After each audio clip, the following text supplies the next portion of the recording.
सभी साथियों को नमस्कार। मित्रों, जैसा कि आप सब जानते हैं कि पुरानी नियमावली के आधार पर विज्ञापन जारी कराने को लेकर के लगातार हम लोगों का प्रयास 60 दिनों से अधिक चला। ऐसे में कई गतिविधियां हुई, कई लोगों के मन में सवाल आए और कई तरीके से जो है विसंगतियां हुई, कई गुट हो गए। हालांकि उससे हमें कोई फर्क नहीं पड़ रहा है, क्योंकि आपको पता है कि हमने जो भी लड़ाई लड़ी है बड़ी ईमानदारी से, बहुत स्पष्ट रूप से लड़ी है। अब मुझे जो खबर मिल रही है कि इन्होंने काम नहीं किया, हमने किया, हमने नहीं किया, इन्होंने किया।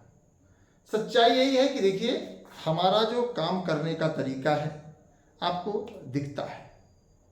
मैंने बहुत स्पष्ट ईमानदारी से सरकार पर एक व्यापक दबाव बनाया, जिसमें आप लोगों का पूरा योगदान रहा और जिसका नतीजा रहा कि आप किसी भी कार्यालय में जाएं, किसी भी अधिकारी के पास जाएं, तो आपकी समस्या को गंभीरता से लेता।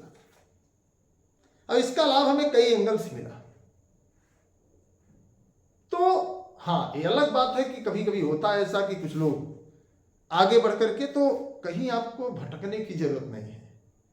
युवा मंच टीम ने वो सारे काम कर दिए हैं जिसकी आपको बेहतर तरीके से उम्मीद थी, जिसकी आपको एक बड़े अरसे से चिंता थी। हमने सरकार को ये बता दिया कि युवा अगर सरकार के खिलाफ चले जाएंगे तो सरकार की हेकड़ी निकल जाएगी। ये जो लगातार गला फाड़ के चिल्लाते हैं कि हमारी इतनी सीट होगी, 300 पार होगी, 400 पार होगी, ते गफलत सरकार निकाल दे। और सच्चाई यही मित्रों कि इस दबाव में सरकार आकर के, इस सरकार के जो आला अधिकारी थे उनको ये बात समझ में आ गई। जो लोग ये गला फाड़ फाड़ करके चिल्ला रहे हैं कि नहीं कोई चीज बैठ करके की जाती है, हम ऐसे हमारा काम करने का तरीका है, हमने तमाम तरीके से उनके बीच में गतिविधियों को भी देखा। तो हमें गतिविधियों से मतलब नहीं है। सवाल तो देश के प्रधानमंत्री पर भी उठे हैं, मुख्यमंत्री पर भी उठे हैं, तो सवाल अनिल सिंह पर उठना बहुत बड़ी बात नहीं है। लेकिन मैं इतना जरूर कहूंगा मित्रों कि जो आंदोलन 45 डिग्री टेम्परेचर में लगातार चला, उसी की देर है कि आज अधिकारी आपसे स्पष्ट रूप से वार्ता करने को तैयार हैं। और मैं दावे के साथ कहता हूं कि अगर आप जाएं किसी भी अधिकारी के पास, किसी भी कर्मचारी के पास, तो आपकी बातों को स्पष्ट रूप से सुनेंगे। और सच्चाई यही है कि पुरानी नियमावली के मुहिम को लेकर के अनिल सिंह ने ही बिगुल फूंका था, वरना लोग अलग थलग, कोई कहता था प्रवक्ता में बीएड को शामिल किया जाए, कोई कहता था शामिल न किया जाए, कोई कहता था ऐसा किया जाए, कोई कहता था वैसा किया जाए। मतलब अपने मन की डफली, अपने मन का राग लोग बजा रहे थे, क्योंकि उनके पास यहाँ इतना सेंस नहीं है। हाँ, सवाल करना अलग बात है, किसी पर जो है प्रश्न चिन्ह लगाना अलग बात है, लेकिन अगर वो रात को सोता होगा बंदा जो प्रश्न लगाता होगा, तो अनिल सिंह अर्थात युवा मंच टीम की कर्मठता को, संघर्ष को शायद न भूल पाए। इसलिए मित्रों कि अनिल सिंह ने बड़ी शिद्दत से, बड़ी जिम्मेदारी से और बड़ी मजबूती से पुरानी नियमावली बहाल कराने को लेकर के सरकार से सवाल किया है। और ये मुद्दा केवल प्रयागराज ही नहीं, उत्तर प्रदेश के कोने कोने से एक चिंगारी बनकर के उभरा। और 28 तारीख को जब लखनऊ में एक ज्वाला के रूप में हम लोग उतरे, तो सरकार को लग गया कि वे नौजवान सरकार पर भारी पड़ रहे हैं, और सरकार ने सारी चीजों पर गंभीरता से विचार करना शुरू कर दिया। अब हमें आपको क्या करना है कि थोड़ा सा चीजों को जो अब तक बनाए हैं, उसको, उन चीजों को थोड़ा सा समेटने की जरूरत है। और इसमें तभी संभव है जब आप सभी मजबूती से इस मुहिम में जुड़ेंगे। हाँ, आपको कोई बरगला सकता है, आपको कोई बहला सकता है, आपको कोई कुछ कर सकता है। आपको मैंने पहले ही बताया था कि आंदोलनों में ये तमाम तरीके के सवाल उत्पन्न होते चले आए हैं, सवाल उठते चले आए हैं। ऐसे में जरूरत है कि हमें आपको अपनी बुद्धि, विवेक का थोड़ा सा इस्तेमाल करना होगा। आंदोलनों को तो जेनजी जैसे आंदोलन, जंतर मंतर जैसे आंदोलनों पर लोगों ने सवाल किया, और आज ही नहीं, एक जो गुट होता है वो आंदोलनों पर लगातार सवाल करता चला रहा है। मुझे पता है कि जो तमाम साथी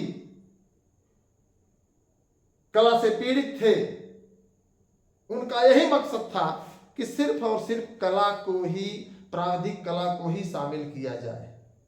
मैंने कहा ना, ऐसे प्राविधिक कला शामिल नहीं होगा, और न ही प्राविधिक कला के शामिल होने का कोई रूल है। फिर लोगों ने कहा कि ठीक है आप इसके लिए आंदोलन करिए। मित्रों बता दें कि 45 डिग्री टेम्परेचर था। मैं उस 45 डिग्री टेम्परेचर में मजबूती से, ईमानदारी से आंदोलन किया। ये अलग बात है। देखिए, जो लोग संघर्ष करते हैं वो दांव पेच नहीं करते, उनकी कोई जिम्मेदारी नहीं होती, उनकी कोई जवाबदेही नहीं होती।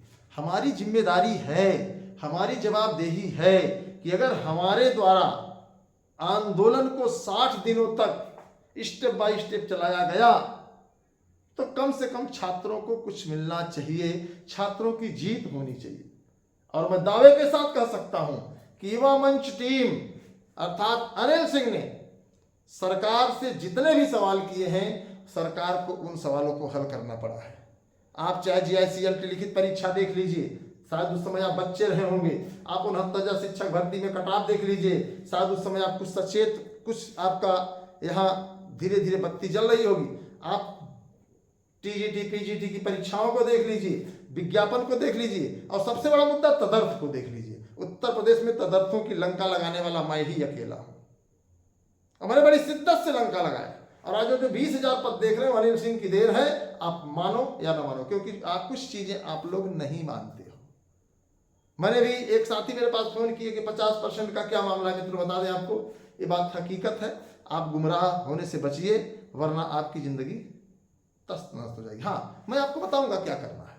अभी हम पता लगा रहे हैं कि क्या ये चीजें लागू होंगी। 50% जिसका स्नातक में नहीं है, क्या वह TGT PGT में आवेदन कर सकता है? अगर बताएगा आयोग कि नहीं कर सकता है तो उसके आगे हम अपने कदम बढ़ाएंगे। साथ ही साथ हमारी लड़ाई है ये जो सोशल सामान्य अध्ययन के प्रश्न, गणित, विज्ञान, अंग्रेजी, हिंदी, संस्कृत, इनको शोषण की क्या जरूरत है भाई? आप विषय विशेषज्ञ की नियुक्ति करते हैं तो आप विषय से पूछिए ना सवाल, जितना पूछना है। मैंने भाई सुबह ही बताया था। तो हमें आपको गुमराह नहीं होना है। हाँ, कुछ लोग आपको कहेंगे कि मेरा GS सही है, कुछ लोग कहेंगे मेरा मैथ सही है, तो इससे आपको डरने की जरूरत नहीं। बस आपके साथ, आपके सहयोग, आपके समर्थन की जरूरत है। अगर आपके सहयोग और समर्थन की मुझे जरूरत है तो मैं उम्मीद करता हूं कि आप उसमें हमारे साथ कंधे से कंधा मिलाकर खड़े हो। तो मैं सभी से अपील करूंगा मित्रों कि पुरानी नियमावली बहाल होने की कगार पर है। हालांकि हो ही गई है, लेकिन अंतिम मुहर लगना बाकी है, और हम लोग उस अंतिम मुहर उस पर लगवाने को लेकर के लगातार प्रयासरत हैं। लगातार हमारी टीम काम कर रही है। हम फोटोबाजी, दिखावा नहीं करते। वो अलग मुद्दा है कि लोगों के मन में जो एक विचारधारा है जो चल रही है वो चलने दीजिए। हाँ, मैंने एक काम किया है कि 3 तारीख को पुरानी नियमावली पर जो है अंतिम मोहर लग गई, और मैं आपको बता दूं, तारीख नहीं बताऊंगा, पूरे शासन की मीटिंग है और उसमें मामला सॉल्व हो जाएगा, लेकिन वो तारीख मैं नहीं बताऊंगा। हो सकता है कुछ लोगों को बाद में पता चले, तो बहुत जल्द 3, 4, 5 दिन में आपको पता चल जाएगा कि क्या होना है। कि उसमें प्रधानाचार्य का भी मामला है। प्रधानाचार्य अशासकीय सहायता प्रमाण मिलता है, वो भी विवादित हो गया है, तो उसका अध्याचन भी वापस चला गया है। तो कई चीजें हैं जो आयोग अपनी हठधर्मिता में निभा रहा है। प्रधानाचार्य के मामले में अगर बताऊं तो आयोग कह रहा है कि हम नए रूल से कराएंगे जो हम चाहेंगे, और शिक्षा निदेशालय कर रहा है, सरकार कह रही कि नहीं, जो पुरानी चीजें उसको भी शामिल करके कराया जाए, ताकि किसी को प्रभावित न होना पड़े, किसी को जो है समस्या न हो। और एक बात और आपको बता दें कि आयोग इस बात को मान चुका है कि नियमावली में अमूल चूक बदलाव जो हुए हैं उसमें गड़बड़ियां हुई। जैसे अंग्रेजी में आज चर्चा हो रही थी कि जैसे अंग्रेजी में इन्होंने लिटरेचर और लैंग्वेज का आलोचना कर दिया, जबकि वहां पर अंग्रेजी होना चाहिए। हिंदी में इंटर में संस्कृत और BA में संस्कृत होना चाहिए, इन्होंने केवल इंटर में संस्कृत, यहां भी गड़बड़ कर दिया है। इन्होंने संगीत में भी गड़बड़ कर दिया है। संगीत में आपको पता है कि जो संगीत होता है उसमें प्रभाकर ही सबसे बड़ी डिग्री होती है। अब B.Ed चला है तो वहां प्रभाकर ही सबसे बड़ा होना चाहिए, वहां भी इन्होंने B.Ed जोड़ दिया। प्राविधिक कला, तो यहां भी इन्होंने प्राविधिक कला को बाहर कर दिया।